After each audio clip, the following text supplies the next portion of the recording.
and welcome to Telling the Tale. I'm your host, Mitchell Farley Wolf, and we're jumping into The Walking Dead Season 2, Episode 2, A House Divided, originally released on March 4th, 2014, directed by Eric Parsons, designed by Steven Mananas, and written by Nick Beckin. And I couldn't do it alone, folks. I couldn't do all these Telltale games alone by myself. What am I, a two-man? No, I'm one man. But here's the second man, Dustin Jackson. Mitch, I can't thank you enough for having me here on this show to talk about the classic Ren and Stimpy episode in Abe Divided. Ooh, I've got some bad news. Uh-oh. That's not the right one. Oh, no. Okay. Well, let's pretend like I actually played the episode going forward. Okay, let's just say you played a game called The Walking Dead Season 2, Episode 2, A House Divided. That sounds good. As part of Telltale Games' long-running and acclaimed narrative episodic game, The Walking Dead. So, yeah, let's start there. Let's start with that pre-assumption. How'd you like it? Mitch, I gotta say, I think this episode is a lot better than the first episode. I very much agree. I think this is a very strong episode of The Walking Dead. It felt as strong as most things in Season 1, maybe. Mm-hmm. And I feel like it did a good job of having, it had very tense moments. It had some very, light moments, too. We'll get into it, but there are some nice, feel-good, relaxing moments in there, too. Yeah, I mean, The Walking Dead has gotten to a point, for me already, on this, the 8th one that we've played, including 400 Days, where any good time is immediately undercut with the thought, okay, well, this can't last for more than exactly one night. Yeah, exactly. This is a bad thing. This won't work out. And sure enough, yeah, we were right to think that. Yeah, but in a series like this, it's still you gotta appreciate these smaller moments. Mm-hmm. Yeah, that's true. So I thought A House Divided referred to the house that we found ourselves in at the end of the last episode, where Luke and Carlos and Rebecca and Alvin and Clementine now are all living. It's totally about a different house. What a twist! There's a whole different house. It's a whole different house that's divided, and it's more divided even than the first one. Yeah. You know what? Something I think, thinking about it, this house divided could refer to different houses even. Even after you realize, okay, well, it's not this cabin they're talking about. It could be the lodge we'll get to, or it could be referring to Carver's house. Okay, yeah, that's true. A lot of divided houses. So I think that we will go through the plot, but before we do that, it would make all the sense in the world to cut to what I think is the big, exciting reveal of this episode. Which is that Kenny is still alive. Oh, my lordy begordy, there he is. Yeah, so you knew this the whole time, and you never told me, so hats off to you, good friend Dustin, not spoiling The Walking Dead for me. Was this something that you, wanted to say the whole time and couldn't? It was when we were talking about the last episode of Season 1, and you were saying, well, there goes Kenny. Kenny's obviously dead. And I was like, well, I still feel pretty strongly about that. Yeah, because here's the thing. They don't really explain how he's not dead. Yeah, there's no way. Clearly, they just wanted to have their cake and eat it too, with giving Kenny an emotional death and then bringing him back. And the death felt right, both literally in terms of, you can't get out of this, it has to be you and you have to die. And practically, he saved Krista when he didn't have to. Or at least that's what happened for me. I know that... for me, he put Ben out of his misery. Well, that didn't cause him to die, though, right? No, so he jumped down into an alley that Ben had fallen down, and he was kind of getting swarmed by walkers, but you never, like, see what happens to him. So it's not impossible that he could have escaped, but because they never show him, like, dying or anything, or even being, like, attacked and bitten or anything. Well, obviously. Yeah, they made here. a point to show it off camera, and I guess that's all you really need in this franchise, which I have to say is a little disappointing. Like, you can't have a poetic death like that, because I need to see the dead body in order to believe you now. Yeah, but at the same time, I'm glad Kenny's here. I think it's more interesting that Kenny is here and had other stuff happen afterwards. Like, that's something that his new lady Sarita brings up. Mm-hmm. Like, Kenny doesn't talk about what happened before this to her. Yeah. So I think that is very interesting, how he is trying to move on. Yeah, he's got a new wife. He's very done with the old one. She's too dead for him. And yeah, fair enough. Yeah, that's as good a reason to have a new wife as any, I guess. Yeah, Katya can no longer satisfy his needs, so he's moved on. Yeah. Boy, maybe someday he'll replace Duck, too. He'll be like, all right, time for the new son. Well, it kind of seems like he's done that in a split second in this episode with Clementine, where he accidentally calls her Duck. Mm-hmm. And asks Duck to pass the can of peaches that he can definitely reach. And then she doesn't. Yeah, she's like, ooh, he fucked up saying Duck. I ain't handing him those peaches now. Yeah. Yeah, I thought that was a very weird episode, or part of the episode, where he's like, hey, Duck, can you pass the peaches? Oh no. Oh, and then Clementine's whoops. like, Kenny, no. No, I won't. I will not pass the peaches for you now. These are mine now. You've messed up one too many times. One. Kenny's in the doghouse. You Better messed luck up next time. exactly once, and it was the right time to do it. and you could just see the shock and disappointment on Kenny's face, knowing, oh, now you know what? I feel like I'm not getting those peaches now. So, something that I wanted to bring up is that the end of the last episode had a very different choice for me and you, where we decided to either save Pete or save Nick in the zombies on the river scene. And Right. I saved Nick because Pete had already been bitten and there just wasn't anything for it. And you saved Nick because Pete was nice, and Nick was not. Yeah, well, it was... I guess, yeah, but also it's just because even if he's bit, that means he could probably use the help to not die, because Nick had a rifle. He didn't use it very well, but he still had, like, a means of defending himself, I guess.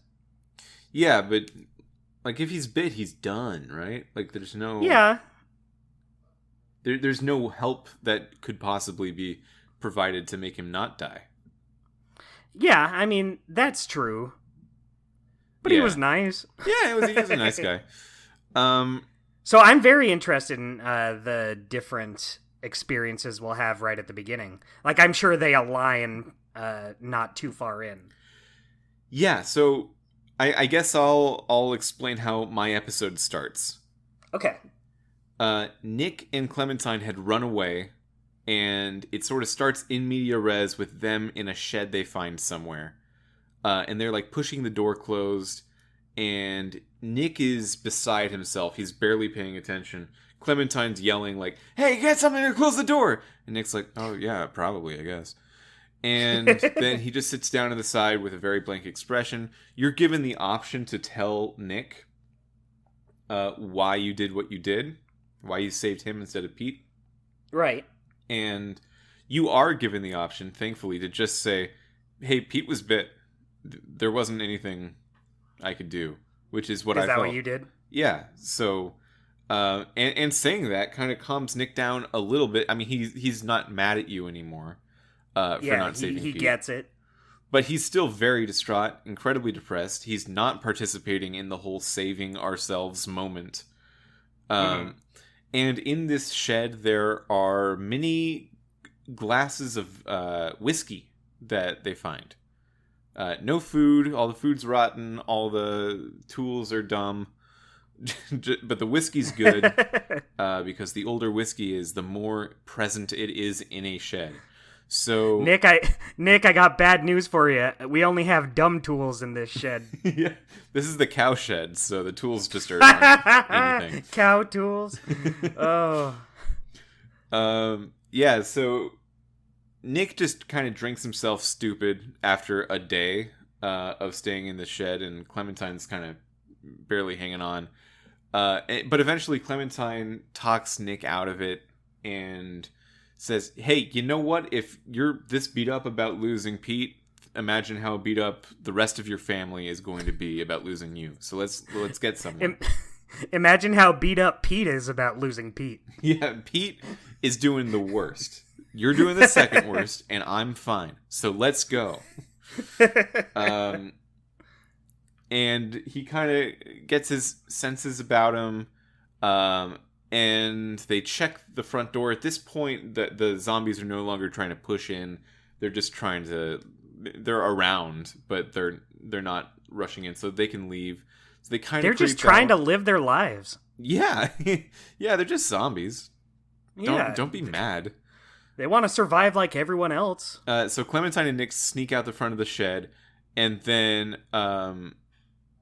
you're given a choice when a bunch of zombies sort of circle around Nick to either help Nick out in that moment or run away. And in that moment, for me, it made more sense to, like, with how it was framed and everything, it just made more sense to run away. And then Nick would go back into the shed and sort of defend himself that way. But you run all the way back to the house, at which point you find the house, and you find that Luke and Alvin are already looking for you. And then they try to find Nick. Interesting. But what I think is most interesting about that is that it really isn't that different from what happens with Pete. Like, so it kind of is, but there's some parallels. It's not a shed. You find an old abandoned cigarette delivery truck. Whoa. Yeah, so you both hide in there. You and Pete? And, yeah, Clem and Pete. And, yeah, Pete's not doing so hot. We have... I know for this series we haven't been doing linguistic gymnastics, but I actually have a couple for this scene. Mm-hmm.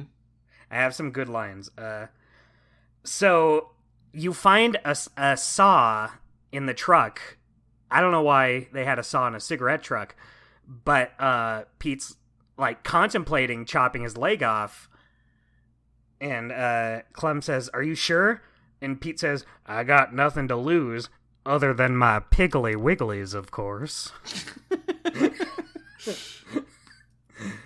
Pete, still bringing it. So he gets the saw and he attempts to try to saw off his leg.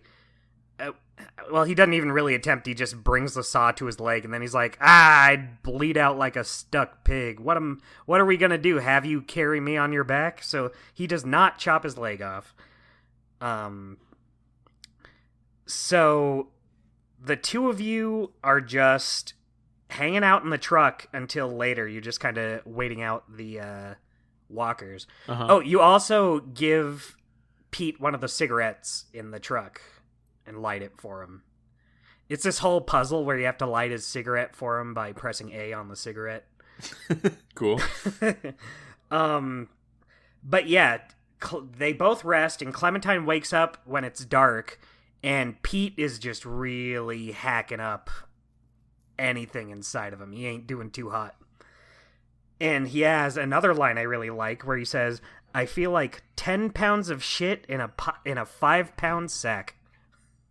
That's pretty good. That's a good take on the Lord of the Rings sort of too little butter spread across too much bread thing. Yeah. But for poop sacks. Yeah, exactly. But so Pete's like, "Look, I ain't getting out of this. You get out of here." So he starts revving up the cigarette truck. I guess the key was still in the ignition. Oh, it could drive the whole time? Well, it's not working, but he can, like, rev the engine. He can't get it, like, running. So, but it's to distract the walkers while she makes a run for it back to the cabin. Nice. Okay. That's cool. And then she gets back to the cabin, and then do you write Pete off as dead at that point? You can tell him, yeah, Pete's been bit, and they're like, "Oh, no, Jesus." But it turns out that Luke and Nick went out to find them earlier, so the rest of the gang leaves to find them. Luke and Nick? Yeah, Luke and Nick. So Nick got back. Yeah, Nick got back to the cabin after you went with Pete. Oh, okay. Nick made it back to the cabin, and he and Luke went out to look for them. So you're left in the house with Sarah. Yeah, and then that's the same for me. So that's where the episodes converge. Yeah, it's interesting how the scenes are different, but there are parallels. Like, instead of you had whiskey, I had cigarettes. Mm-hmm. You had a shed, I had a cigarette truck. Yeah, the opposite. Yeah. There's a really nice moment in the shed where when Nick is just sort of sitting there distraught, not participating in any conversations or anything. Clementine goes around and does adventure game character stuff where you look in the crate of rotten food and she says, "This food is rotten." And then she looks over to Nick like he's going to max her Sam. And Clementine says, "I said this food is rotten." And then Nick just looks at her and shrugs. Like, what? Like, what? Do you expect a funny banter with that? Yeah. You're giving me nothing to work with here, Clem. I should clarify I had it wrong. In my notes, I had written down that Luke and Alvin went out to look for them. So I wonder if Nick still was in that same shed just by himself. Yeah, because that's what Luke and Alvin are who went out in my version. Yeah, that's what I meant. I just got it wrong. Okay, I'm sorry. But do you ever go find Nick? Or does he just sort of show up after? I think he just shows up with the rest of the gang, like they got him when they went out looking for the others. Okay, so, because what we do after this is our group goes to find Nick. And that's after we're visited by Carver, which we'll get into. Yeah. But I want to focus on the divergence here. Our group goes to find Nick, and they're treating Clementine very well for the first time on this this expedition. Because they really did a 180, and I assume this is just the day after. So yeah, because she protected Sarah from Carver, and she obviously had to go through some stuff with Nick and Pete just now. So they're kind of liking Clementine again. So Clementine leads them to the shed that Nick and her were in, and then they find Nick in the shed, and he's like drunk off his ass. He kept drinking the whiskey and curled up in a massive hangover. And classic. Luke finds him, and then they just kind of get going. That's interesting. Did Nick get in trouble for being so drunk off his ass, or were they just like, "Oh, yeah, we get yeah"? it? Luke, well, in trouble, not necessarily until later. Nick got in a big amount of trouble later. Yeah. But like Luke would constantly be referring to Nick, saying like, "I don't want him to help. I want Clementine to help because he's gonna. I don't trust him to, be able to see straight right now." Just throwing stuff out like that. You want to know what happened to me in this scene? Sure. So, when the gang comes back to the cabin, they decide to go out and find Pete. Clem did say he was bit, but they still, I guess they just want to, find him and see how he's doing. And so they go back to the truck, and he's not there anymore. What is there is a trail of blood, So it looks like he was kind of dragging himself out of the truck. Mm. But at the end of the trail of blood, you find the dead body of Pete, but he didn't die from the bite or the walkers. He died from he was shot before he died. He was shot before he died? Yeah, before he died of the bite, he was shot. Okay, do we think that was Carver's people?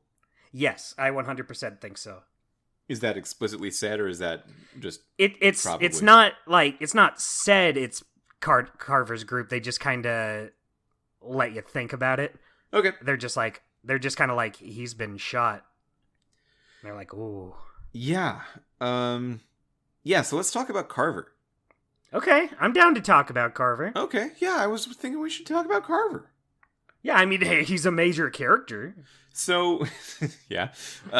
When you're hanging out with Sarah, you're just messing around, being teens, taking pictures with a Polaroid camera. Gonna look great on the Facebook. You gotta look good on the book. And then everyone else in the house is gone. They're looking for, in my case, they're looking for Nick. Well, actually, in my case, what it is Rebecca and Carlos leave to go find Luke and Alvin and tell them Clementine came back on her own. Yeah. So that's what they're doing. So it's just Clementine and Sarah. So there's a knock at the door, and it's William Carver, although he tells them that his name is George for some reason. Yeah. Yeah. Probably just because he knows these people. If she's with these people, they probably told her all about this Carver guy. So I'll use a name that she probably hasn't heard from them, like George. Yeah, but we find out later that there was a George, and Alvin killed him. Oh, oh, yeah. Oh. It's mentioned near the end of the episode when Carver's interrogating the group. I don't think I got that. It's just a little sprinkle, something nice. just a nice little thing, a little treat. So Clementine says he can't come in, and then he comes in. Yeah, of course. And she does a pretty good job of protecting Sarah. Carver finds the Polaroid picture upstairs eventually. And obviously he recognizes Sarah. Mm-hmm. But you're given the option to lie about it. And I chose to say that that's my sister. She's dead now. And I take it he didn't believe you. He did not believe me. I think I told him, must have been someone who used to live here. just me and my dad here now. Oh, I was trying to give the impression that there's lots of people in the house, like 20. That's probably the better call. So you were just saying it's just me and my dad. We're really easy to take advantage of. It's just yeah. Well, we're not strong. Well, the thing is, I don't think he's going after just anyone in particular. He specifically wants this group and Rebecca. Well, we find that out by the end of this episode why he is interested in this group. It's because Rebecca is carrying his son. Yeah. But at this point, I didn't know exactly what he wanted. And I also thought Rebecca's kid could have been like Carlos's or Luke's or whoever. I don't know. Right. Still could have been anyone in Rebecca. Wouldn't that be a great change of pace by the end of the episode? It's just like a talk show where they find out who the real father is. Yeah. Carlos, you are not the father. Well, we get a version of that with a character named Walter. That's true. Did you know that I'm named after someone named Walter? I didn't. Yeah, mainly because your name is my name is not Walter. Yeah, your name is Mitchell. Yeah, his last name was Mitchell, but his dominant name, his first name, you might say, is Walter. Anyway, yeah. So Walter's there, and you don't know this at the time, but he's got this partner named Matthew. Matthew and Walter just seem like great lovers. They're fantastically living their lives in the post-apocalypse against all odds. Obviously, no one can be happy. So we got to put a stop to that in this story. Yeah. So you actually meet Matthew earlier, and Nick accidentally shoots him because Nick is a trigger-happy bozo. Yeah. And he shoots him wacky. so hard he gets thrown off a bridge. Well, he gets shot in the throat, and then he kind of stumbles off the bridge. Oh, so maybe it's on Matthew for not falling off the bridge. Maybe that's Matthew's fault. That's true. Blame him. He had it coming, honestly. Yeah, he walked straight off a bridge. It's his fault. Yeah. But you don't know Walter until much later in the episode.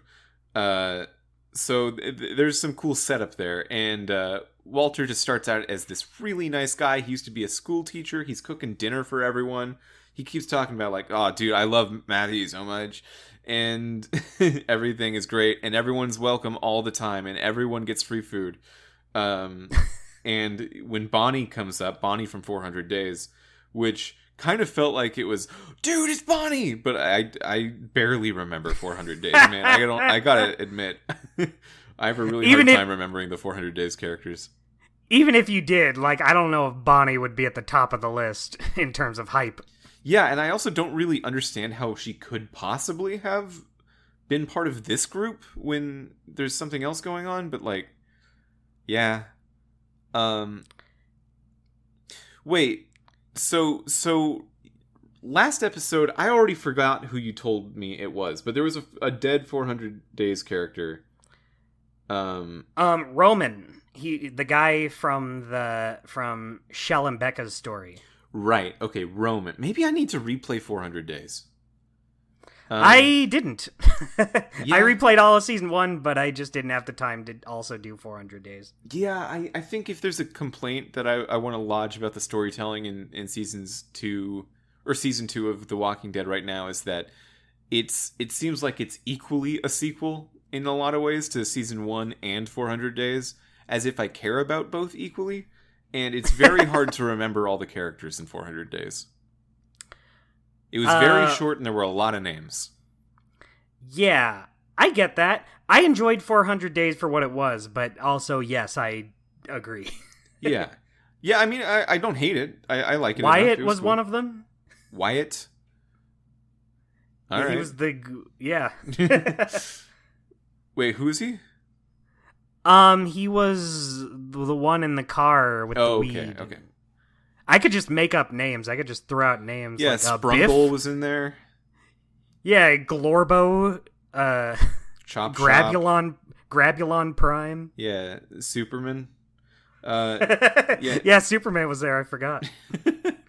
So you have to deal with this thing that you're like slowly realizing over the course of being invited into. Kenny and Sarita, Kenny's new wife or girlfriend at least, and Walter, who's this guy that like ran the ski lodge, except also he was a teacher, and that doesn't sound right, but like they're all being so nice to you. They're trying to be accommodating. Of course, your group is rowdy and mean, so like they're not accepting the kindness very well. And also there's this nagging feeling that you get as you explore more of the thing and talk to Walter a bit more of like, oh, that guy that we accidentally killed is probably Matthew. Well, let's talk about how he ultimately finds out about Matthew. You stumble on his little shack he was in and take his knife. Yeah. And the game does a pretty good job of forcing you to take the knife in a way that doesn't feel forced, because you use the knife to open a box way earlier. Yeah, it's not like in the first episode where Clementine leaves her gun on the counter and you're like, all right, well, pick up the gun, Clem. Oh, I can't. Well, yeah. Yeah. Because whenever you use an item like this in this game, it trains you so well to just think, oh, well, that's the use of that item. But then it can pull this like, oh, you have a consequence of still having the item.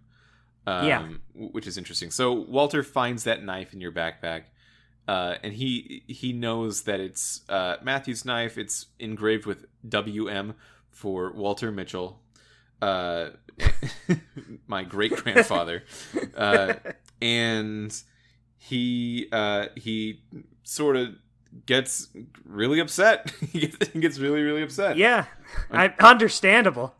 So there's a pair of important choices here, and I want to talk about what you did. Ooh. So what'd you do? Well, you're talking about where you can tell Walter that yes, Matthew is dead and we killed him, and you can tell him whether or not you can kind of vouch for Nick. Mm-hmm.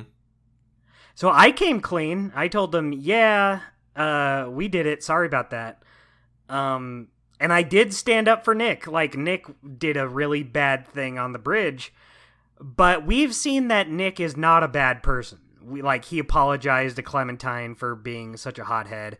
We know Nick's not this, like, evil guy who wanted to kill, Matthew. He was looking out for their safety. So I was like, look, he's not great, but he's cool. He's fine. Yeah. Well, specifically, the choice is phrased in a very interesting way, where Walter says, "Is Nick a good guy, or is he like everyone else?" And that's interesting from Walter because he was very optimistic about humanity as a whole just a little bit earlier. So for him to say everyone else as the alternative for being a good guy is a big shift in that moment. I wonder, it's probably just because Matthew died. Maybe it's just bringing out that feeling from deep down. He's like, oh, well, I sure as hell can't be optimistic about this. Yeah. And so maybe it is kind of, I don't want to say it's like a front he's putting on. I don't think he's like pretending to be this kind of guy, but I just feel like maybe deep down he does kind of feel less positive about everyone else as he says. Mm-hmm. Yeah, that would make sense to me. But yeah, and I did the exact same things. I told Walter the truth, and then I also convinced Walter to forgive Nick. Playing it again, I think I would still tell Walter the truth. I don't want to lie to Walter. There's no reason to do it. He knows. Yeah. But I would maybe say Nick is just like everyone else. Because I'm thinking about it, and Nick can be a nice person, and he is, but he's like randomly killing people for no reason, just getting drunk off his ass, and then shooting people off bridges or not off bridges. We talked about it. You know what? Maybe his inner feelings about it don't matter as much as the fact that he keeps doing it. Maybe. Well, It's interesting how the response is he's just like everyone else, because I feel like that can really be taken either as a negative thing or a positive thing. Yeah, because yeah. Go ahead. Well, I'm just thinking because Walter's husband died, or boyfriend or whatever, and he's out of his mind distraught. He's holding a knife. He could potentially do something, and Clementine in that moment saying he's just like everyone else would be pretty heavy. Nick's just like everyone else. Everyone's killed Matthew. Everyone in the world made this decision. It's not just Nick. Yeah, because that brings Nick down, but it also brings everyone else down quite a bit. Yeah, you don't want to be associated with Nick. But you are, because you're everyone else. Exactly. Oh, I'm on Nick's level. But I do like that in retrospect. I never thought about this before, because I feel like in this instance, saying he's just like everyone else, that's meant to be a negative thing in this case. Oh, he's just like all the other assholes out there killing. But it could also be taken as he's just like everyone else. He's just trying to live out here and doing what he thinks is right. So it could be taken either way. So both telling Walter the truth and convincing Walter or not to forgive Nick are two of the 5 major choices that are like read back to you at the end of this episode. That's interesting that they're like back to back. Well, I think it's really interesting that telling Walter the truth is in there, because being that the second one is in there too, you kind of have to assume it definitely doesn't matter. Yeah. If you tell Walter the truth. Because he'll be like, oh, I don't believe it. Anyway, is he a good guy? And just like, well, we also right onto the second choice. Well, it really doesn't end up mattering later on in the episode. Right. Yeah. These major choices that they read back to you, like the 5 at the end of the episode, I feel should be consequential for your future. Like that's why you're caring about them, and these can't be. Yeah, at the same time, I do like that it says less about what the game will be going forward and more. It kind of says more about who you're making Clementine be. Well, I like the second one of these two, because maybe Walter kills Nick. I have no idea. Do you want to know? Do you want? Have me you to done tell it you? before? If you say Nick is just like everyone else, then during the big walker attack, Walter does not save Nick from being attacked by a walker. Gotcha. Okay. But he doesn't just kill him there. That would be No, he doesn't like shoot him. He doesn't like be like, "Oh, whoops, I shot Nick instead of the walker, silly me." He just doesn't shoot the walker. He doesn't shoot at all. Do they like pan to his face and show him actively ignoring Nick, or do they just Yeah, and he looks like upset about it. He looks like he knows he's not doing the right thing, but you see him just like close his eyes, look down, and move on. Gotcha. Okay, that's interesting. Yeah, so Nick can be Walker Chow right here. Nick can die here. Okay, so yeah, that's a good choice then, because that affects a lot of things. But yeah, the telling the Walter the truth, there's so many micro choices in every episode, and some of them end up mattering, even the ones that are not given to you at the end of an episode, that for that one to be in the like major 5 at the end kind of feels like they were stretching a little bit. Kind of. I feel like you're gonna run into that with some of these. Didn't we have some of those with like Wolf Among Us? There were some choices where it's like, well, was it really that important? Yeah, I mean, well, Wolf Among Us, most of them were that. And Walking Dead is maybe a little bit more respectful of the player's choices, at least so far, and especially season 1. So you know, I feel more likely to point it out when I see it in The Walking Dead. Right. What's interesting though is that there were a lot of choices in like those beginning scenes that were different for each of us, but the first major choice is like way after that. The first major choice is whether you take the blame for that picture of Sarah existing. Yeah, that's Sarah existing. Yeah, that's a ways in. What did you do? Oh, well, I mean, I guess we'll get into our choices later, unless you want to get into it now. No, we can get into it now. I took the blame. I took the blame. I also did, of course. Yeah, well, I kind of took the blame. I didn't feel like that's what I was doing when I picked that option so much. Oh, what did you pick? Well, I said that I took the picture because Carlos was saying, a picture? Why was there a picture? He saw a picture of you? And I was Why were you taking pictures? Yeah, well, I was given the option to say to Carlos, you said to distract her. It was a fun thing. Like, get off my back. Did Sarah really not like that? Sarah didn't seem to react to it much. Sarah's like, yeah, I told her to. See, I would have figured she would be like, what? You were just distracting me like I'm some, like, loser kid you have to watch? Yeah, you know, that bit's interesting because if Sarah is supposed to be neurodivergent in some way, like we were talking about in the first episode, and it was pushed harder in the first episode, it doesn't really come out in this episode that much. She's a kid, but she's just like a kid. Yeah, well, she is a teenager. She's 15. So maybe it's just her maybe acting younger than she really is. Do you know that it was revealed that she was 15 already? Because I really don't remember that coming up. Yeah, I only know that from you. They say Yeah, they say it in the first episode. Okay. I guess it just depends on the dialogue choices you make. Yeah, I'm pretty sure I wouldn't have that information. The one time we really see it is there's a point where Clementine's telling her, I don't know what you told her, but I had Clem just be straight up, look, Pete's dead. Shit's not great right now. Oh, and okay. I didn't do that. Sarah did have to take a minute to, like, sit. She just sat down and kind of collected her thoughts. She just needed a minute before Clementine continued. That's interesting. Okay.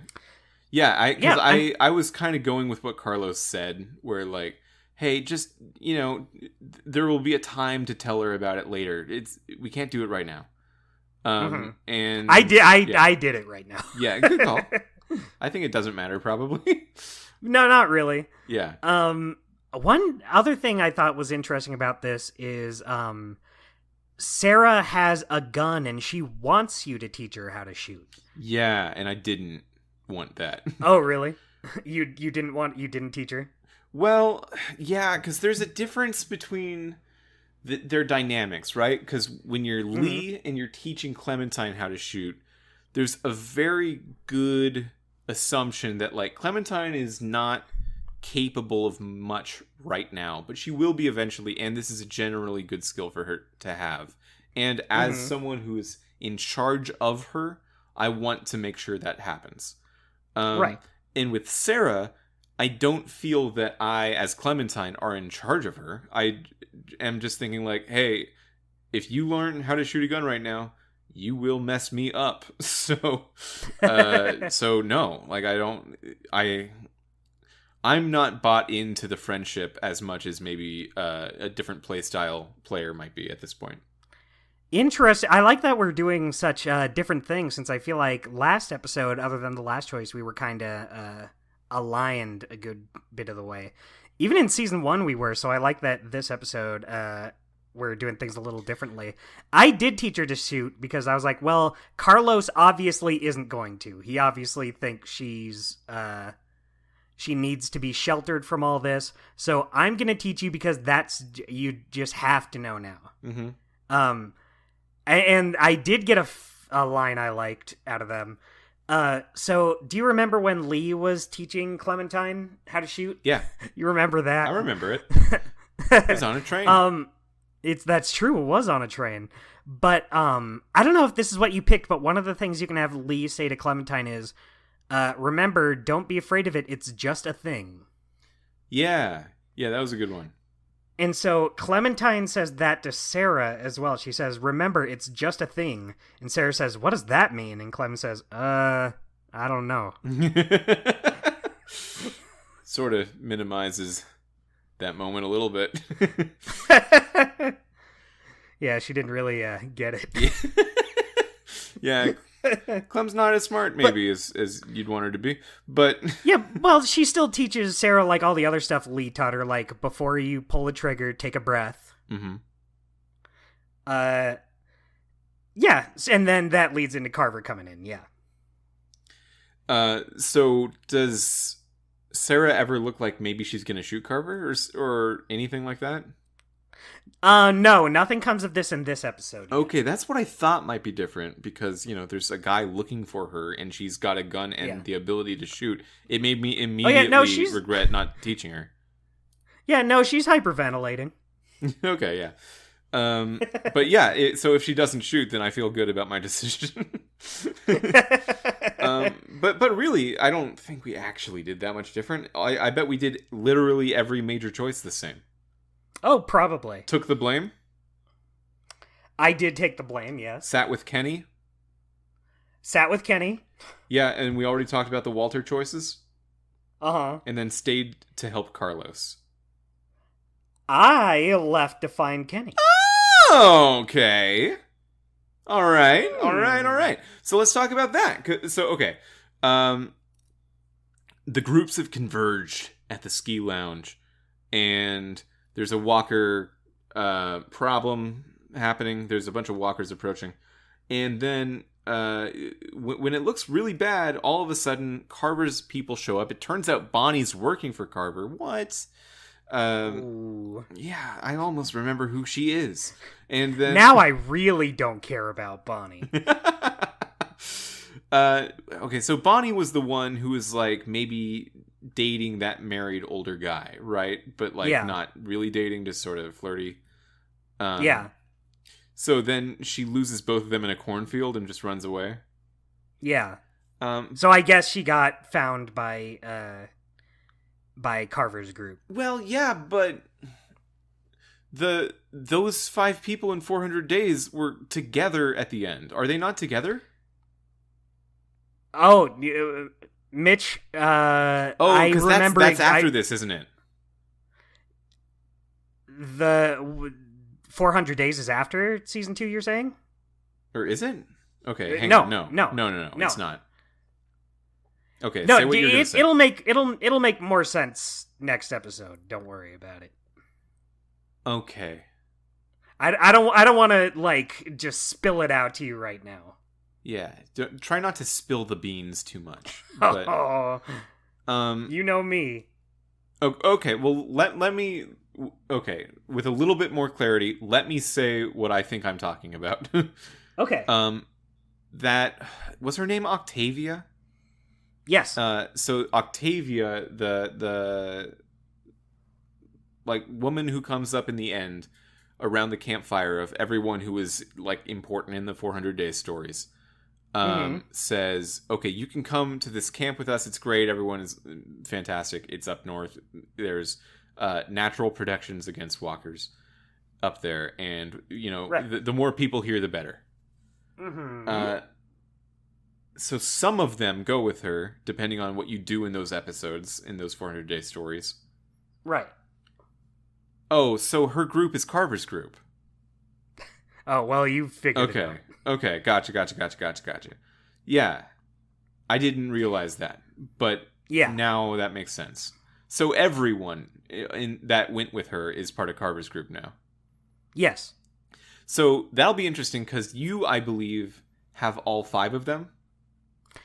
Oh, I don't remember. I feel like I missed one of them. Well, wait. No, did I get you don't have a save file for 400 Days. Yeah, but I mean when we first played through it. So I think you said that you got all of them. Okay. Because I got all of them except one. Which one? Couldn't tell you.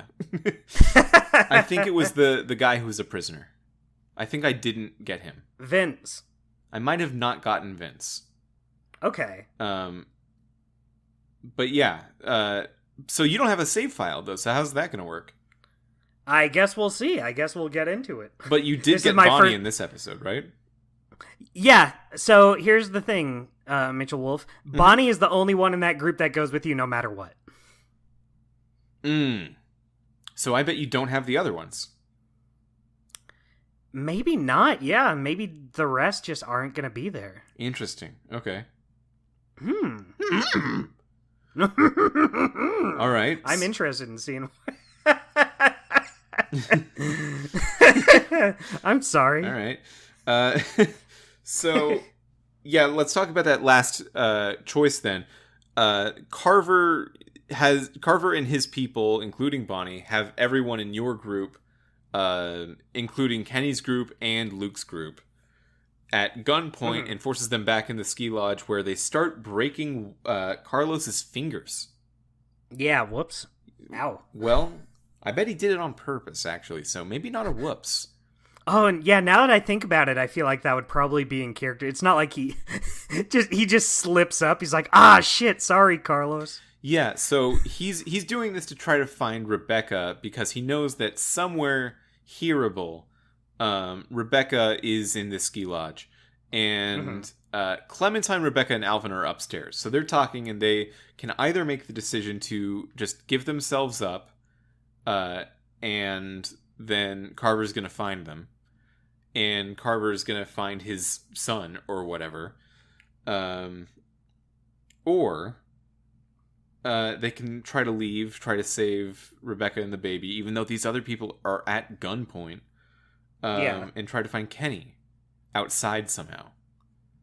So you did that. Why don't you tell me how that went? Okay, so you go outside to try to find Kenny. Alvin and Rebecca do give themselves up. They just say, all right, well, I guess we'll just leave this in Clementine and the others' hands. Interesting. You go outside and find Kenny. He has his rifle pointed at the lodge. And I had Clementine be like, Kenny, please don't shoot. You're probably going to make things worse. And that's what he did. He shot one of Carver's guys, followed by Carver shooting Walter. Okay, the same exact thing happened, except I was inside and Kenny couldn't be seen or heard. There were just bullets coming from the outside into these people. Well, why don't you tell me what happens after that? So after that, Carver grabs Alvin. Mm-hmm. And he's like, all right, I'm going to get this guy now. And then he's talking to Alvin about George, which this is maybe why you missed this, because you were outside. Oh, that's true. Yeah, I wasn't there to hear him. But Carver's just saying, hey, Alvin, as like he's about to kill Alvin for sure. Hey, Alvin, I remember this guy named George, and you killed him, huh? That was interesting. How Not you did great. That. Not great that you did it. Carver does kind of talk like that. Not great. Not great that you did that. It's just more gravelly. He's more like this. Not great. Not great that you did that. Just a very matter-of-fact speaking guy. He doesn't really raise his voice that much. So he's telling Kenny, hey, you better give yourself up right now or I will shoot Alvin. And I'll just keep shooting him. I'll just keep shooting people for no reason until you stop. I'm a crazy man. Well, I mean, at that point, Kenny is like trying to shoot at Carver. So from Carver's perspective, it's like, okay, I have to. It makes sense. Get this guy to stop shooting at me. Yeah. And what it turns out Carver's the good guy. Maybe. He's like, oh, geez, this is my one way to survive this. These crazy people. Yeah. Don't they want my love? They're shooting all my guys. So what you have the option to do as Clementine is go and tackle Carver so that Carver can't kill Alvin. But during that, Carver grabs hold of Clementine, puts a gun to her head, and then Kenny just walks in with his hands up. Okay, interesting. So Alvin lived. Alvin lived. Did he not for you? He did for me, but there is a way he can die. Interesting. Okay. I don't remember exactly what it is, but I would believe that he dies for sure if you did what I did, but then you as Clementine don't tackle Carver. Yeah, that sounds right. I know my roommate Andrew, when playing through it, I think... Andrew's on a beeline for the saddest version of the story. Yeah, he really likes... Andrew's into that being asshole Clementine. Depression, torture porn version of The Walking Dead. Yeah, I could be wrong. Maybe he didn't, but I specifically remember seeing Alvin die, so maybe he did. But yeah, so in mine, after Walter is shot, Carver does the same thing. He grabs Alvin, brings him over, and Kenny's just like, that's a tough shot, but I could probably make it. And Clementine's like, what the fuck? Stop. Don't do that. He will keep doing this. So you have to push Kenny's gun out of... you have to push it away before he fires. What if you don't? I wonder if that's how Alvin dies. That might be how Alvin dies. Shoots him? Kenny... Okay. Well, I think Kenny shoots, and like... I don't remember if he hits Carver or not. But well, there's no way he hits Carver. Yeah, Carver's. Wouldn't that be something if the story just ended right there because Carver died and it's like, well, okay, mission accomplished. Yeah, Carver died. Bonnie says, well, with Carver dead now, I don't really care so much about following him, so I'll just stay here in this ski lodge, and it's pretty happy after that. Yeah, it's pretty great. Everything works out. It's just 3 episodes of like managing a ski lodge. It turns out everything worked out all right. It's like a roller coaster tycoon game for ski lodges now. And that's just all it is. Pick the ornament for the Christmas tree. Yeah. So yeah, I feel like if Kenny ends up shooting, then just because he shoots, then Carver would shoot and kill Alvin. Got you. Okay. But that did not Kenny happen will with me. Accidentally hit Alvin. Yeah, that could happen too. But that did not happen for me. Instead, Clementine's like, "Are you out of your mind? Stop shooting." And Kenny's just like, "Fine, all right, we're coming out." And then, they join the rest of the gang, and then they're taken off, and then the episode ends. Yeah, the episode ends for me as Clementine is like sat in a row with everyone at gunpoint, and each of the Carver people just like takes them one at a time somewhere, and the camera zooms into Clementine's face as she just sort of deadpan has no expression on it, and it's a pretty cool shot. Yeah, I was talking last episode about how it felt like a weird spot to end that episode. Mm-hmm. I feel like this episode does a much better job of ending on a cliffhanger, but doing it in a way that feels like, okay, well, this part of the story is over. Next episode is going to be continuing from there, but still feel like its own story.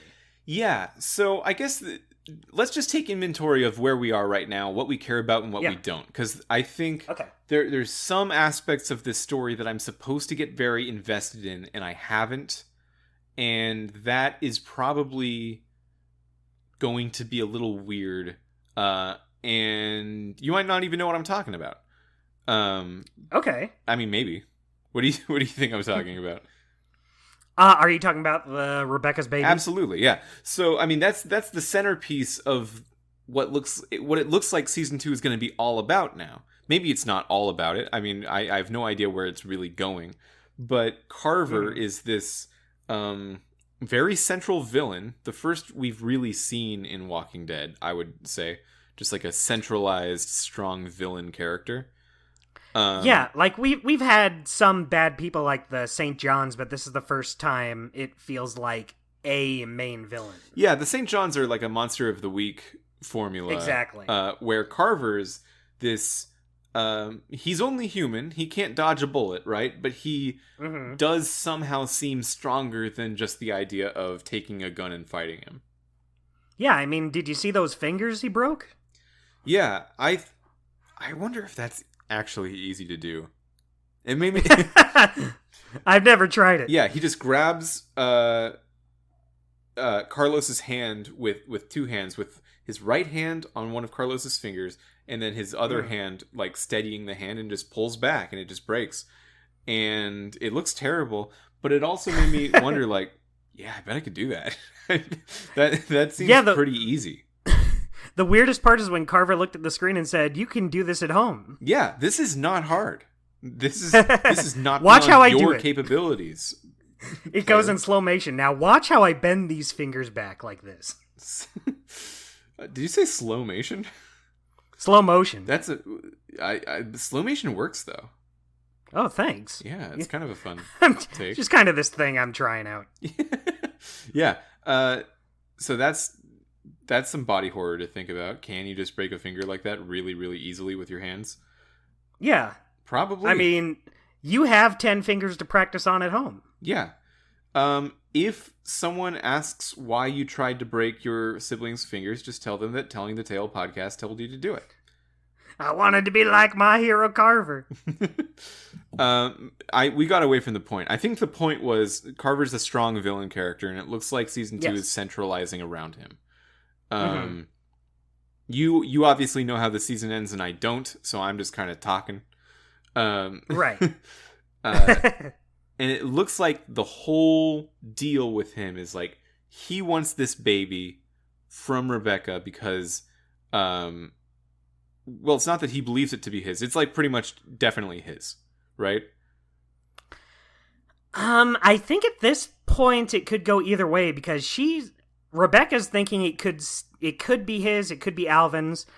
I think Carver just thinks it's his. You have no reason to believe it's either of theirs. 100%. It seems to go a little back and forth, because in the first episode, she's like talking in the bathroom of like, "Oh, please be Alvin's, please be Alvin's," which would make you think it could be Alvin's or Carver's. But when Clementine is talking to Rebecca at upstairs in the ski lodge before everything goes bad in this episode, they talk about it as if it's definitive. They say phrases like, I didn't write them down, but it seemed like, so when are you going to tell Alvin it's not his? Or something like that. Like definitive feeling it's not Alvin's. Oh, that's interesting. I didn't get that. For me, one of the choices... Well, not one of the choices, but one of those things Rebecca says is, if it's not Alvin's, he'll kill me.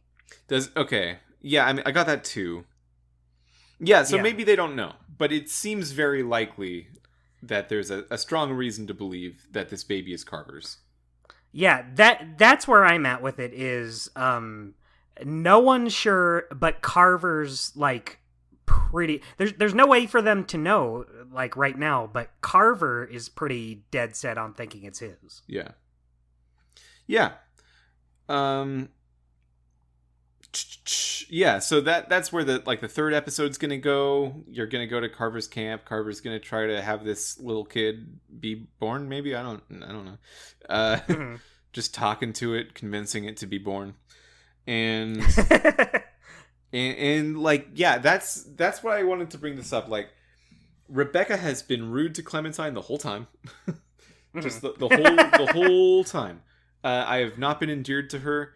So if Clementine's gonna, like, get up out of her comfort zone and do something like, okay, time to save Rebecca, I'm gonna be a little like, all right, I mean, you better sell me on Clementine's reasons for doing it, because I don't think it's a given at this point. Especially if it's between doing that, which it often is in this series, between saving Rebecca or doing this other thing that could save someone else. And I'm thinking I'm probably going to just save the other person. So yeah, so there's that. And also, the sitting with Kenny moment. So if you didn't play the episode, they're having dinner, and Luke's whole group that you met, like the season 2 posse, is on one table, and Sarita and Kenny are at another table. And they're both waving to Clementine to come join them, and I joined Kenny, obviously. Yeah, obviously. Why would you ever pick to sit with the others? You were just with... Not only do you, like, not really care for some of these people right now, you've been with them for the last 6 days. It said this voyage up to the lodge took, like, 5 days. So you've been with these guys... You just found out Kenny is alive. Yeah, it's honestly disrespectful of them to want me to go there. But, it's like a clear preference toward Kenny over the Luke gang. The Luke gang started me off by locking me in a shed and almost killing me in like 5 different ways. And I don't like them. So, so like if that becomes, I have to choose between that later on. I, again, kind of just don't care enough about these new characters. We've had a whole season to get to know Kenny. Yeah. And it is just one character. Like, I don't know Sarita yet. She seems fine. And Luke seems fine. And Alvin seems fine. And Carlos I do is like strict, Alvin. but I think firm, Alvin's... Whatever. I think Alvin's very nice. Yeah, they're nice. They've got qualities to them. But... like, they're still not Kenny. In these like, 1.5 episodes before seeing Kenny again, they have not done due diligence in like making me really invested in this group. I could lose this group, fine. Who cares about these guys?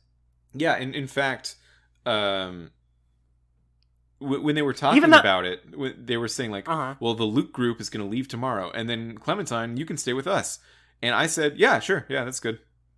Yeah, sounds good. I don't really like these guys. Yeah, I have no preference on staying with them, so yeah, I'm here. Yeah, even the people you're just meeting in Kenny's group are like way better and nicer than the people in the other group. Yeah, like Sarita's nice, Walter's nice. So it's like, in what universe would I ever pick the people who locked me in a shed and yell at me? Yeah, I guess maybe there's a version of like Sarah in someone else's playthrough where you really did become very good friends.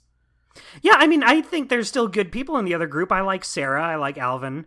For me, I do have Clementine and Sarah kind of buddy-buddy, so that makes sense. But I think I do too. Even then, I it's haven't not, actually done anything that would break that, but... yeah, and it's not like Sarah was the one calling you over to the table. Yeah, but I guess just in my version of Clementine right now, if she's put in a position where she needs to either save Sarah or compromise a lot of what she's doing for survival and other things at this point, I don't think she saves Sarah. Okay. Because Clementine is very practical right now. She's the very practical survivalist, like archetype that you're kind of building up to. Like as she gets older, she's going to become more and more like that in this world, unless some really weird stuff happens, which I guess it can. Right.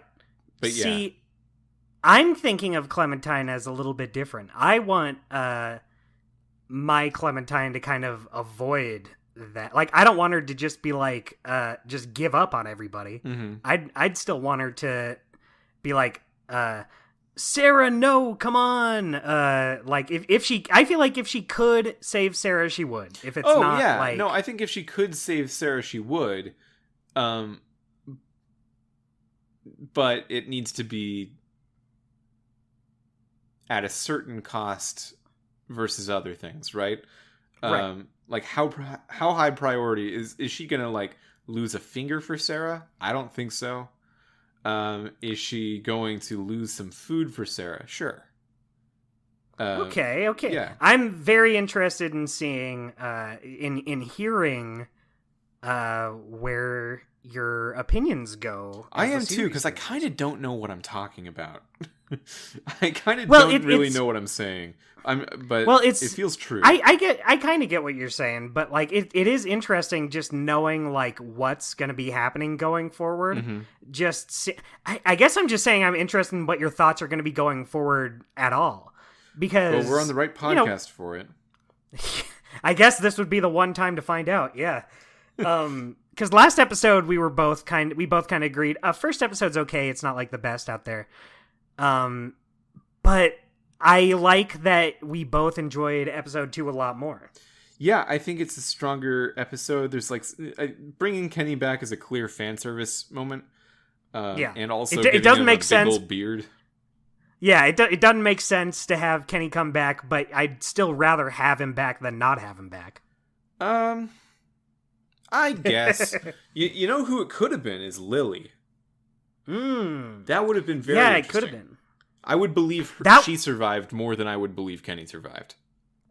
That would be interesting since she did not leave that group on very good terms. Yeah. How would she react to meeting up with Clementine again? Yeah, I mean, it would be weird for her to blame Clementine, but maybe she would still... Yeah, Clementine was a literal child who watched from the RV. Yeah. Yeah. Oh, Clementine actually brings up Lily in this episode for me. Does she? Who was it she was talking to? She was probably Kenny, talking right? to...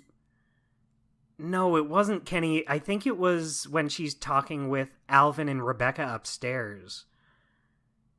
What'd she say? Shit, I should have written this down. She's talking to someone about how, it's because it's when they find out that Nick killed, Matthew. Oh, I'm sorry. I remember this. Yeah, this happened for me too. Yeah, okay. Well, then I don't need to go into it. Yeah, I forgot about it already. But, yeah, I still thought it was interesting. It was cool. It was interesting just to hear, like, Clementine is basically a young adult at this point in terms of her maturity. But she's talking about very recent things that happened when she was not. And that's a very interesting character dynamic to see. You don't get that idea a lot where, like, Yeah. We have two vastly different ages for Clementine, but in physical reality, they aren't very far apart from each other. Yeah, because when they left Lily behind, I think she was 8 because she turns 9 at the end of the season. So she was 8, and now she's 11. Mm-hmm. And so that really isn't that much time, but she feels like such a different person now than she was. Yeah. Because at the time, she was just a child. She was just watching this shit happen. And it's interesting hearing her, like, actually talk about what happened. Yeah, it's so interesting whenever Clementine has, like, a rebuttal to an adult, and the adult's like, damn, wow, rude but fair. And and she's just talking to people like she's an adult, which is maybe, I mean, it's way easier to write an adult than a child. Yeah. Just in general, because writers are adults. So it's easier to just get in the mindset of like, okay, most of what adults say is pretty rational, based in some emotion, but mostly just cause and effect. Right. And what children do is nonsense, just whatever they want all the time. Yeah. And it's hard to do that. Yeah, I mean, how many shitty kid characters are there in anything out there? Like, it's so easy to just have an annoying kid or just like a kid character you don't buy. Yeah. I mean, I thought Duck was pretty annoying. Yeah. But he's annoying in a way where he's like out of the way for a lot of it. Like, he serves his purpose fine. It's not like you have a main character kid who's like... If you look at like a lot of 90s shows, you have kids characters who are like trying to be cool and wacky and funny. Yeah. You can't do that sort of thing here. Max Keeble's Big Move style. Yeah, exactly. Yeah. Or even like the kids on Full House with their catchphrases. You're in big trouble, mister. Oh, you got it, dude. Yeah, you got it, dude. Yeah, I think let's head into our segments. Yeah, let's do that. What's your golden moment? I mean, it's gotta be seeing Kenny is alive. Okay, yeah. Yeah. That's regardless of whether you think it doesn't make sense for Kenny to be here or not, just seeing him there and seeing both him and Clementine's reactions to seeing one another, that I think is like one of the standout memorable moments of the series. So I'm stuck between a rock and a hard place with this, because I do like it as much as you do. I really do. It was nice. Having Kenny back was a mind blower. I was very happy to see him, but I don't want to justify this. You know, I just don't. He died. He for sure died. It really reminds me of a Simpsons episode. It's Bart and Ralph Wiggum, and Bart says, "Ralph, I thought you were dead," and Ralph's response is, "Nope." Yeah. It's just like that. That's all I could think of. Like, Kenny never even tells Clementine how he got out of there. He just says, "Oh yeah, I was lucky." Yeah, I got lucky. I just got lucky. Yeah. I would have liked a little more justification, but I guess I was in the same boat as Clem, where I was like, "Well, okay. Well, I'm just glad you're here." Yeah, I think bypassing a death scene is like a little bit further than just Deus Ex Machina in this series, because so much of the choices that you're doing are reliant on you believing in permanence and believing in consequence. So when he, I guess, falls but doesn't die in season 1, episode 5, that really breaks down a lot of the integrity of what's going on for me. Well, see, that's interesting, because what you got in season 1 is so different than what I got. Because what I got, I could see Kenny getting out. Okay, but for you, it sounds like it's more of a. You feel like it was more of a sure thing. Yeah. You should look it up if you haven't seen it. Okay. Yeah, because in the scene I got, even Lee, when telling Omid and Krista about it, he's like, "Well, I don't know. Maybe he got out of there." Yeah, I think Lee did the same, but like, because of the context for me, Lee saying that was just like, okay, clearly I'm lying, but we'll say it because we can in order to keep ourselves moving. Yeah, like the same as when someone gets bit and you say you're gonna be all right when you know they won't. Yeah, exactly. Yeah, I did go with Pete. Yeah, so you get it. Yeah, I understand. Yeah, I totally get where you're coming from and agree entirely. So I love seeing Penny even again, though, but it's not my golden moment. Even I get that. What is your golden moment? I'm excited. I just like the starting scene in the shed with Nick. I think that was a really strong scene. If it was so analog to the Pete scene, I bet the Pete scene was very strong too. But it just worked. And I like that very specific moment where Clementine's trying to be an adventure game character and Nick isn't maxing her Sam. Yeah, I'll have to look it up. I'm interested in seeing how it goes down. When anyone isn't like giving me enough kudos or bumping up my personality or whatever enough for my taste, I'll just say, dude, you're not maxing my Sam right now. Come on, man, you gotta max my Sam. Max my Sam, don't leave me hanging. Don't grommet my Wallace. Yeah, that's a good one. People will get it then. Come on, man. Don't grommet my Wallace. Don't yuck my yum. Max my Sam. I really like saying don't grommet my Wallace because Grommet is the more competent one of the two. Yeah, but he doesn't say anything. You're telling... I guess that would work out. It's like, come on. You're just grommeting my Wallace now. I'm getting nothing from you. Give me a little back and forth. You're like a dog who does not talk. And has a very cool walk cycle. My choice cut is talking to Walter, just the entire process of talking to Walter. Okay. That's a good one. Yeah, I kind of lumped it all together. But I guess it makes sense. They happen, like, those are two big choices, one right after another, too. It's really the decision of...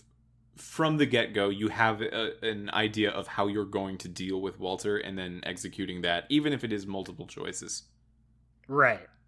How about you? My choice cut is none of the big decisions. Okay. It is choosing what ornament to put on the Christmas tree. Okay, I love this one, too. This one was close for me. Okay. So, yeah, you want to explain this one? Yeah, so you see Sarita and Sarah are both looking at the Christmas tree, and they're like, oh, it's nice, but it needs a topper. Clem, can you put something on the tree? And Sarah says, we always put an angel on top of the tree, so you can choose to put an angel ornament on top or a star on top. Which one did you do? So, I love this choice because... You have a character who directly asked for Angel. No one wanted Star. But you still just can, right? Yeah, you can just choose to do it. You can just do like, the less cool one. Well, so I picked Angel, but star. I really wanted to pick Star. I know what happens. Do you know what happens if you pick Star? No, I have no idea. If you put the star on, Sarah's like, oh, yeah, that's cool too, I guess. That's awesome. I love that you can just do that. That's so funny. Yeah, there's really no reason for it, but it's just a fun little thing you can do. Plus, I do like that I guess this counts as our holiday episode. Well, this one... Okay, so interestingly enough, this one actually came out in March of 2014, where the previous episode came out at the end of 2013. There's a huge gap. Yeah, that is a big gap. I don't remember it being so wide. Wow. Yeah, isn't that weird? Yeah, so this has a Christmas scene in it, but it really is... It didn't even come out around then. Yeah, it should have had a St. Patrick's Day scene in it. Yeah, they should have been drinking and little leprechauns running around. Mm-hmm. And the stew that they make should have just been... I guess potatoes. Beer. Anyway, who's your weekly guy this week? I'm going to say Walter. I felt like Walter... I was kind of on the fence for this episode because I thought Alvin was really nice this episode, but I just couldn't... I had to give it to Walter because he's so nice to begin with, but then you also feel that the pain he's going through when he finds out that Matthew died. Yeah. Plus he gets his head blown in, and I didn't want to be disrespectful. Well, he doesn't for me. Oh, you mean Walter? I thought you were talking. Yeah, Alvin. Walter. Yeah. I don't think I would have put Walter if it wasn't for like the complete 180 that he takes halfway through the episode, because he is like friendly to everyone to a fault. When Bonnie comes in and asks for help, you have to you as Clementine need to remind Walter, okay, at least check her for weapons. Come on. Yeah. Or you can actually tell him to not do it. I don't know if he listens to you though. I told him to check her for weapons. I think that's what I said too. Yeah, I think that's where I want Clementine to be. Where like, yeah, you can give, if you have a surplus of food, you can give food away. You just want her to be cautious. But yeah, don't just not check someone for weapons. This person could be working for Carver, right. And sure enough, and then it turned out she was. Mm-hmm. Yeah, so my weekly guy is also Walter. He's a good one. Do you have an unweekly? My unweekly guy might be Bonnie. Yeah, I put Bonnie. It just has to be. Yeah, so Bonnie's whole deal this episode is like, okay, first I'm going to show up, and then you're going to be like, whoa, 400 days. And then I'm going to look like I'm in need, and you're going to help me out. And then she's going to help kill some of us. And she is visually unconflicted the whole time. And then in what really broke it for me is the next time on Walking Dead, they show Bonnie and Clementine hanging out, and like they're smiling together, like they've bonded. And to Girl me, time. like, not, just because she was playable once does not make me want her to hang out with Clementine now. She's bad. I don't like her.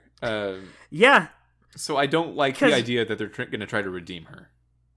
Yeah, like Carver is, obviously supposed to be the villain here, but I what Bonnie does just kind of rubbed me even more the wrong way, where she's like pretending to be this person who needs food and supplies, and then she just brings the whole gang here and sells them out. Yeah. Like, at least you know move. Carver's intentions. Well, yeah, because, like, what does she think Carver wants them for? Yeah, exactly. Does she know that he's just trying to get this baby? Because if so, that's lame, Bonnie. And if she doesn't, then she's just doing it just because. Yeah, she has no good motivation for it. She has no style and no grace. And she does have a funny face. A little bit. Although it seems to have healed up a little bit, because I remember her whole thing in 400 Days was that her face was worse before because of a meth addiction. Because of bad druggo. Yeah. Yeah. She was, I think there was a reference to her face being the only one that got better during the apocalypse. What a thing to say to someone. Yeah, kind of a weird flirt. Cool, thanks. She took it as a flirt, so I guess it worked, but... Yeah. Yeah. That's been the show. Next week we're going to take on The Walking Dead Season 2, Episode 3, which is called... I don't have it written down. I don't either. I don't remember. It's called the name that it is. And that is Episode 3. Episode 3 of Season 2 of The Walking Dead. We'll catch you at the same time, same channel. Please remember, hey, we haven't talked about this in a while, but like, do subscribe to the channel. Or yes, the feed, please. The subscription feed. I guess it's not YouTube. It doesn't have a channel. But wherever you are, Apple Podcasts, Google Podcasts, Spotify, we're all on all of them. Yeah. I use Podbox. I forgot the name of the one I use on Android. I use Overcast. Overcast is one of them, yeah. We're on it. And if you subscribe... Can I give a shout out? Oh, sure! I want to give a shout out to my sister, Summer, who only listens to the Walking Dead episodes. Okay. She should listen to more. I'd recommend. Yeah, I like them, but, at least her interest is specifically... Us. Yeah, I'll have to play that with her sometime. If she's listening to this right now, she knows. Yeah, I think she got the message. She got the point. Yeah, thanks, Summer, for your fair weather participation in our podcast. Yeah. No, I'm taking the piss a little bit. Thank you, everyone, for listening to the podcast, regardless of which episodes you skip. This is mostly just for Dustin and I to go on this journey and to catalog the story of Telltale. If people listen, that's awesome. But more people can listen. if people subscribe to the feeds and leave reviews where possible and tell a friend and, all that good stuff. Yeah, thank you. Thank you very much. And until next time, we'll see ya. Bye.